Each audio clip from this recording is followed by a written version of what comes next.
Welcome back to the Magic of Strategy. I am your host, Karen Hewitt, and CEO of Blossom to Success Incorporated and your go to social media strategist. This is the podcast where we strip away the guesswork and show you how to build a business with confidence, clarity, and of course, strategy. Now, let's be real. Most small business owners, network marketers, speakers, we start off with a solid strategy. Instead, we hit the ground running, taking whatever opportunities come our way and figure it out as we go. That sounds familiar? Well, here's the hard truth. Winging it is not a strategy. And today we're going to talk about shifting your mindset from just getting by to thinking like a CEO. Because when you make that shift, everything, and I mean everything in your business changes. You stop reacting and you start leading. So grab that notebook. Let's be real, your notes app. And let's talk about how to develop a strategy mindset that will take your business to the next level. All right, so we're going to start by breaking it down. What do I mean by a strategy mindset? A strategy mindset means you stop working in your business and start working on your business. Let me repeat that. You're going to stop working in your business and work on your business. It's about thinking ahead, making intentional decisions, and knowing your next move before you even need to make it. Here's what typically happens with entrepreneurs, network marketers, and small business owners. And I know I've done it. I've been there. I get it. I was there for so long. You spend so much time putting out fires that you do not have time to plan ahead. You get stuck in those day-to-day tasks. You're responding to messages, fulfilling orders, creating content, and you don't step back to see the bigger picture.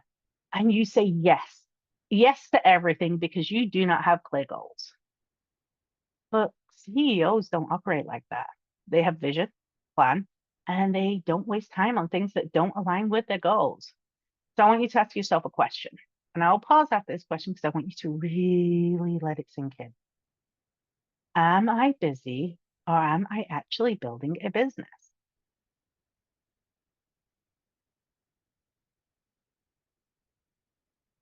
If that hit a little too close to home, don't worry, you're in the right place. Because today we are going to shift that mindset together. In fact, I have it on my own desktop. I'm just going to look over here every day. I have a focus list. This is something that I have for myself mentally because I'm introverted, I'm empath, all these kind of things. One, I have 4 items that I ask myself every day. Is this treating people well? Because that's important to me. Does this task equal success? And then, am I building or busy?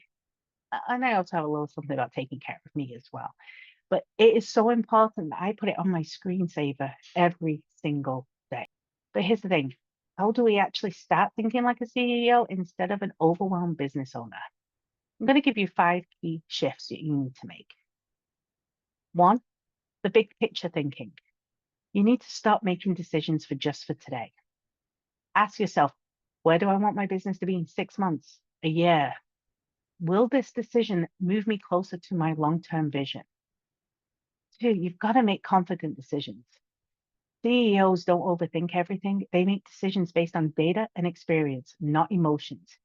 If you're stuck in analysis paralysis, set a time limit for those decisions. And I want you to use data, not just gut feelings. Your gut can give you a lot of direction, but when you're talking about growing your business, look at the data, look if you're supported, look, seeing what's going on.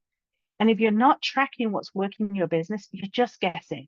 So, for example, network marketer, which posts are actually bringing leads? Small business owners, what products are your best sellers? Speakers, what topic is getting the most engagement? Use that data that you have to make smarter moves. I want you to think proactive rather than reactive thinking. Most small business owners are constantly reacting. Client issues, algorithm changes, last minute launches. CEOs, we anticipate challenges and we plan ahead. What's your plan B if something doesn't go as expected? Do you have a plan B in space?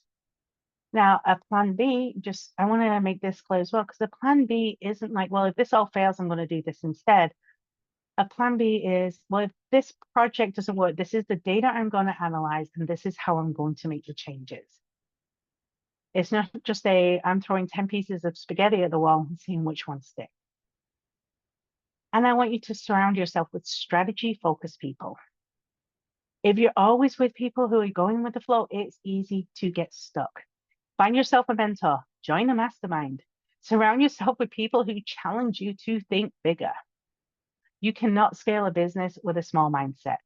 So ask yourself, am I playing small or am I thinking like a CEO? All right, now, so you know what a strategy mindset looks like. We're going to put it into action.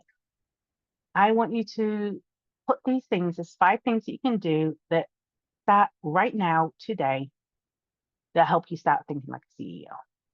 One, you're going to set aside CEO time. You're going to pick a time every single week to step back and work on your business. Review progress, set goals, adjust your strategy. This is about looking at data, looking at information, looking at growth. Are you connected for analytics?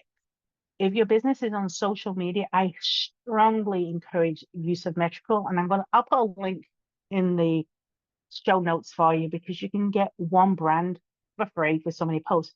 But they will quite literally tell you what posts are performing, where your demographics are. It gives you your breakdown over all your platforms. And then their plans are one of the best prices you can get across the board. I want you to set quarterly business goals. We're not just going, well, in 2025, but no, you're going to set priority. You're going to set goals for a quarter. And you're going to set priorities for your next 90 days. I want you to pick 3 of them. Get specific. We're not doing vague goaling. We're not vague booking it. We're going to get clarity because that is key. You're going to track your numbers. I want you to pick 2 or 3 metrics to track every week. Is it engagement, sales, leads? What is it that's driving your business? Track it. Where your attention goes, the money flows. 4, you're going to create a decision framework. When you're stuck on a decision, I want you to ask, does this align with my vision? Will this move my business forward? And is it worth my time? And 5, say no to distractions. If an opportunity does not fit your strategy, say no. Stay focused on what actually matters. Just as a personal note, I know this number 5 was one of my hardest that I had to learn. When I first started as a small business owner, I think I opened up like 50 businesses because I was trying to be everything to everyone and it just did not fit my strategy and it left me overwhelmed and it didn't move me forward. Because every time someone offered me a chance to do something, I was like, oh, yeah, that sounds good. And it just drove me further and further down. So pick something and stick with it. And now I'm going to talk about some real world case strategy because I think this is where I'm giving you all this list and you're like, but I don't get it. I don't understand it and why it'll actually help. I had an amazing client. They're good friends for me now because we work their business and they're thriving and they're expanding. And we see each other more as peers rather than the mentor client relationship that we had, the coach client relationship we had for a while. And they really used to struggle because they were constantly overwhelmed. They felt like they were getting up at like 5 a.m. and they weren't going to bed till 1 o'clock. They were stressed, they were losing sleep, they weren't eating, their health was under fire. It was just everything because they were quite literally trying to take on everything in their business to hope for results. If someone said to them, oh, have you tried this way of recruiting? They were in network marketing, okay? They still are, but they're top of the company now. And they would be like, oh, well, this is supposed to work for recruits. So then they'd make 20 posts about recruiting that, and none of them would hit because none of them aligned with who they were. Then they'd get frustrated and say, well, now I need to try this, and now I need to try this, and this isn't working, so I need to try this, and I need to try. And they were trying a different system. I would say probably every 5 to 7 days, it was constantly evolving. So one of the first things we did, we sat down and we got very clear on their vision.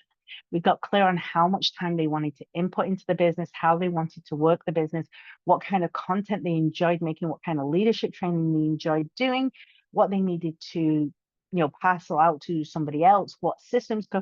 And now one of the last conversations we had were, well, how can AI take some more off their plate? It was quite cool. We set some really strategic goals and we tracked their progress.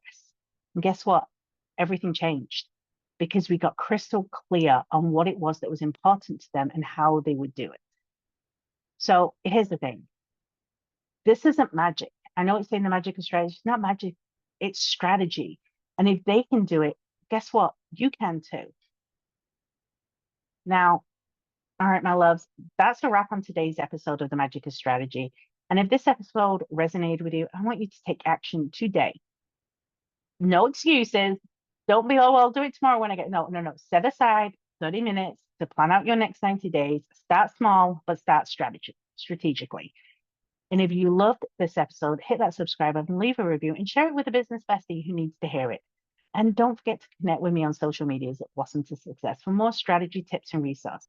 Next time, we're going to talk about the strategy roadmap and we're going to craft a business plan that works, and you don't want to miss it. So until then, keep strategizing and stay magical, my loves.